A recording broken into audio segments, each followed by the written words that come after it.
Guys, welcome to Pen Dentistry. Hope you are doing good. I am Dr. Aishwarya with you for easy learning and better understanding. If you haven't subscribed to my channel yet, please go and subscribe to my channel and learn the dentistry in an easy manner. Welcome to Pen Dentistry. Today our topic is herpetic gingivostomatitis. It is a viral kind of infection that is caused by herpes simplex virus. Okay, it is seen in the infants and younger children that are 6-year old, and it is also seen in the adults people. Okay, now clinical features, how you can recognize that it is a herpes. For that, clinically, the oral signs which we see in herpetic gingivostomatitis is diffused shiny erythematous gingiva. There will be a diffused. There will be a expanded without margin. Diffused, there is without margined shiny erythematous will be there.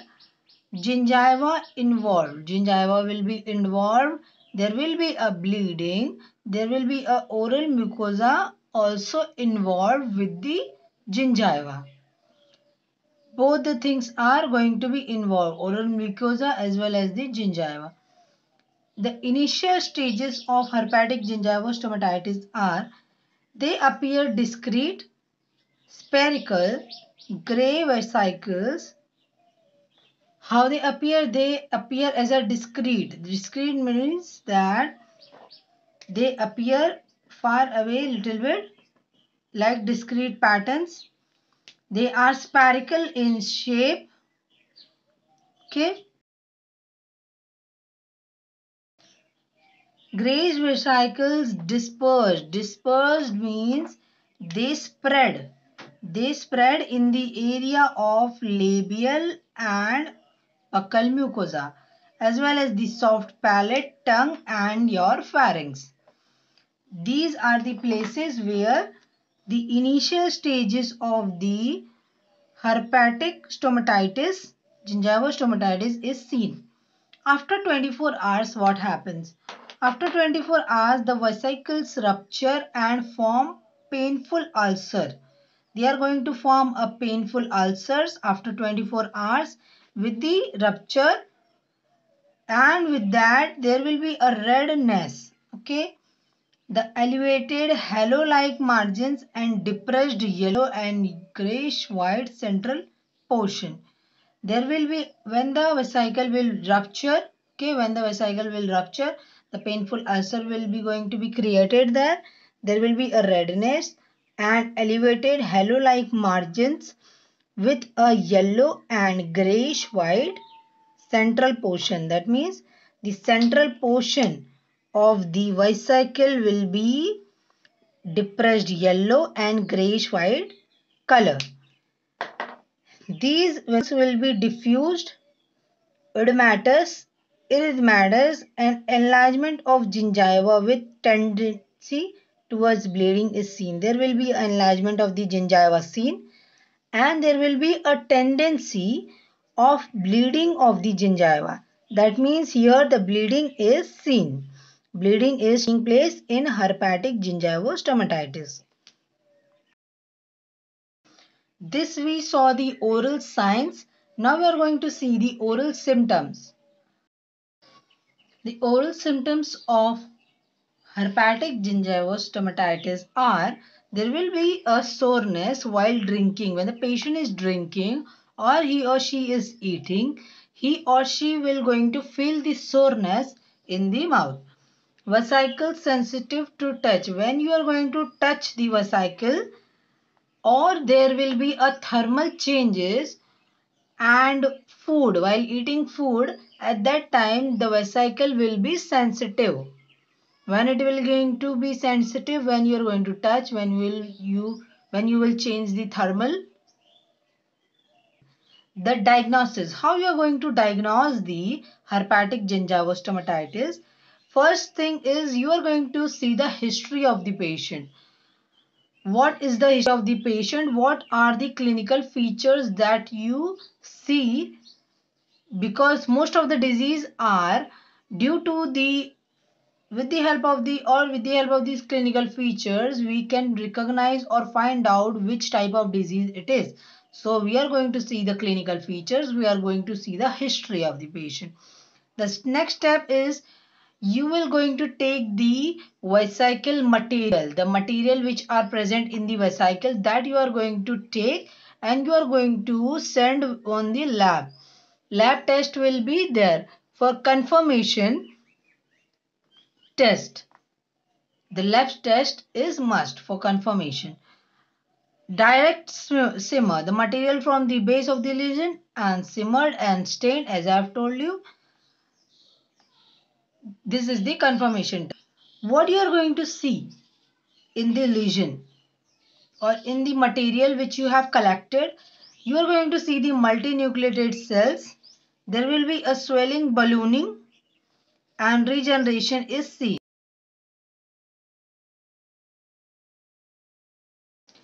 The swelling and ballooning or regeneration of the multinucleated cells are seen. What are the differential diagnosis? The differential diagnosis of herpetic gingival stomatitis is ANU. Sometimes you are not able to find out whether it is herpetic gingival stomatitis or ANUG.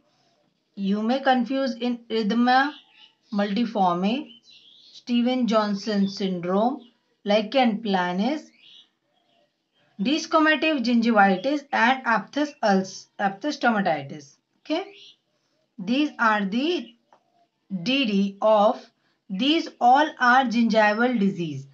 The desquamative gingivitis is a gingival disease. Aphthous stomatitis is also a disease with vesicles. ANUG is also a gingival disease. Erythemata multiforme is also a gingival disease. Lichen planus is also a oral mucosa related disease. So these all are related to the gingiva, the oral mucosa or vesicle disease. That's why it is coming under the differential diagnosis. Now we are going to see the management of the herpetic gingival stomatitis. How we are going to manage this disease. Management of herpetic gingival stomatitis are, first thing you are going to give a medication here. The first one is local application. Chloride or thiamine, phenol, ribophenol, Talbot iodine. These all medication are the local applications they are given. Chlortetracycline, it is used as a mouthwash. Tropically, if we are going to give this, we are going to use this 3% as an ointment. If you are going to give this in a systemic manner, at that time 250 mg of capsules are given. The chlortetracycline as a mouthwash, ointment and systemic one. Second one is palliative treatment. In this treatment, you are going to make the patient comfortable with disease that is running on for 7 to 10 days. You are going to make the patient comfortable until the disease is running. You are going to do the plaque, calculus, food debris. These all things are removed from the mouth. Because it is causing the gingival inflammation, so we are going to relieve the plaque from the mouth, the calculus, the food debris we are going to remove. And diclonyl hydrochloric chloride are given as a topical anesthetic mouthwash. This is a diclonyl hydrochloride. This mouthwash is used for relieving the pain because it is having a anesthetic properties or anesthetic formula. So it is a topical anesthetic mouthwash. It is not taken inside the body. It is only for the topical use. The supportive treatment, the third one, which you are going to give to the patient is viral therapy. Antiviral therapy. These therapies you are going to give to the patient. Pain relief. you are going to give the patient different types of medication for the relieving of the pain. Copious fluid. Copious fluid is excessive amount of fluid or food is taken in the body so that these medicines should work and your diet should be maintained and the patient should feel good and it should heal very faster manner. So the supportive treatment is necessary with the local application as well as the palliative. These three steps in management of the herpetic gingival stomatitis is very important. First you are going to give the medication, then you are going to remove all the excessive bad things from the mouth, that is plaque, calculus and food debris. You will be giving the diclonial hydrochloride as an anesthetic mouthwash. Due to the inflammation or this mouthwash we are giving to the patient because of the inflammation is present, and due to that inflammation, if the person is eating food, that will cause a irritation in the gingiva. So that's why the anesthetic mouthwash is given. And in this herpetic gingival stomatitis, the excessive pain is there. That's why we are giving the mouthwash. And the supportive treatment, as I have told you, antiviral therapies are given, pain relieving tablets are given, and copious diet. Excessive amount of fluid and dietary substances are given to the patient. If you like the video and understood well, please like and subscribe and comment me in the comment box for more videos. Keep watching Pen Dentistry.